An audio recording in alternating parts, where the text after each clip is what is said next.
Ciao, my name is Jacopo and I'm a yoga teacher from Italy. And the approach to yoga that I teach is called anukalana. I like to call anukalana an approach to yoga, not a style, because mainly it's based on integration. Actually, anukalana means integration, and I strongly believe that integration is the future. I believe that due to the possibility of traveling easily in our present age and to connect with people through the different tools that we have in these modern times, we can come in contact with different cultures and learn from different points of views about life. So anukalana is integration in many senses. One sense is that the approach that I developed is the integral and traditional yoga integrated with principles that come from one side, for example, from modern anatomy, or from the other side, for example, for other cultures similar to the yogic culture, like Taoism or shamanism and so on. So I strongly believe that yoga should be practiced in a very natural way, and my research in the field of integration was mainly brought out for finding a solution to this. I really want to feel that the yoga practice I do and I share with my students is natural, is respectful for the body, is respectful for the mind, and is giving each individual the possibility to find themselves through the practice. I don't believe that yoga should be something that people should learn in a certain way and practice in that specific way if it doesn't fit their physical constitution, their mental constitution, or the needs that someone may have in a specific moment of his life.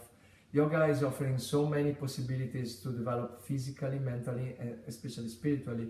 So since every individual is different, yoga should be able to give answer to the needs of each individual in a specific, subjective, personalized way.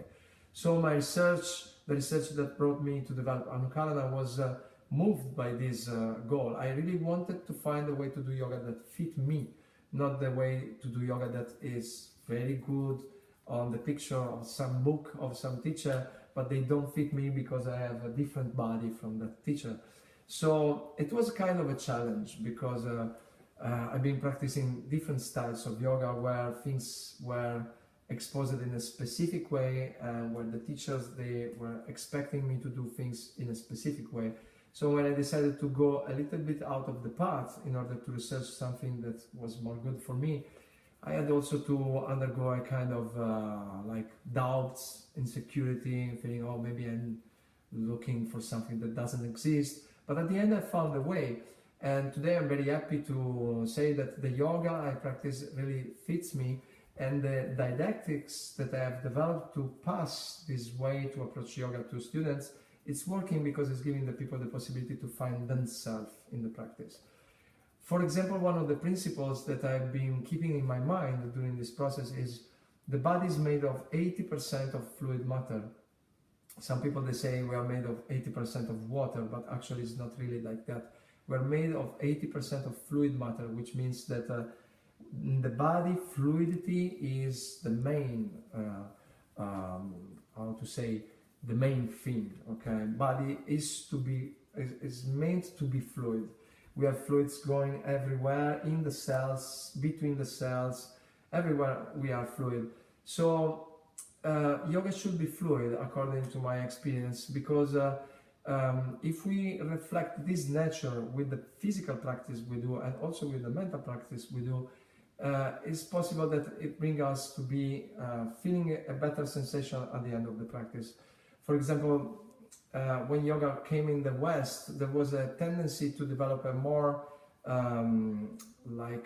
fitness style approach to yoga, where you move in a segmented way. I call this way of moving the body a segmented way. And I found out that it's much better to be fluid and to allow yourself to wave around in the movement that bring you from one pose to the other. And also in the single poses, I want to remember that my body is supposed to be fluid, and so I don't want to be stuck and stiff, or not stiff, but I don't want to immobilize myself in the pose. I want to enter the pose and find myself to be fluid in the pose, to open up more my body and give the possibility to my body to find a new way to open more and more and more. This is just an example of some of the principles that come in anukalana, and this has brought the research that now I'm still doing with the help of my students and the teachers that I've been training in the field of integration between other approaches to the body work that are using fluidity. So, for example, in martial arts, we have a lot of styles, like, for example, starting from Tai Chi, where the movements are very fluid. In dance, there are many approaches to the movement of the body where fluidity is the main thing. So, doing this research, I found an entire universe of smart people that have been already exploring this stuff, maybe in other fields like the field of therapy, the field of just movement or sports or stuff like this. And I believe that these things can be brought into the experience of yoga in order to make yoga more suitable for the nature of human body. So one of the things that it's very interesting, for example, is to look at the spine. The spine is the center of our body, and it's a structure that if you look at the spine, you will see it's a wave. It has curves that are placed in a way that make like a real wave. So the nature of the spine is to be a wave, and it's a very good idea to learn how to free the movement of the spine in order to regain the capacity to make waves with our spine. And eventually these waves that we can do in the yoga practice in the spine, they can be transmitted to the rest of the body, to the other limbs, for example, to the arms, to the legs, to the neck, and this will bring a lot of good benefits. If we move in a fluid wave, if we move waving, if we move spiraling, we are just reflecting the nature of the universe. One of the interesting things that I have found recently doing research is that we live on a planet which is rolling around the sun in the solar system. But the solar system altogether is moving very fast in the universe. So as the sun is traveling in the galaxy very fast and the planet is rolling around the sun, is moving in a circular movement, you can imagine a spiral movement of the Earth in the travel, in the journey that is doing together with the solar system in the universe, in the galaxy. So spiral movement, wave movement, it's always there in the universe. If you go inside and look atoms and subtle structure of the material manifestation, you will find waves, spirals and stuff like this. The DNA is a spiral and it's waving. So it's very natural to bring this into the movement of the yoga practice. It may take some time for some people, but I've experienced that this kind of approach gives the people the possibility to find their way to reach the positions that yoga is presenting to the human beings in order to open up their body, to open up their chakra, to open up their mind.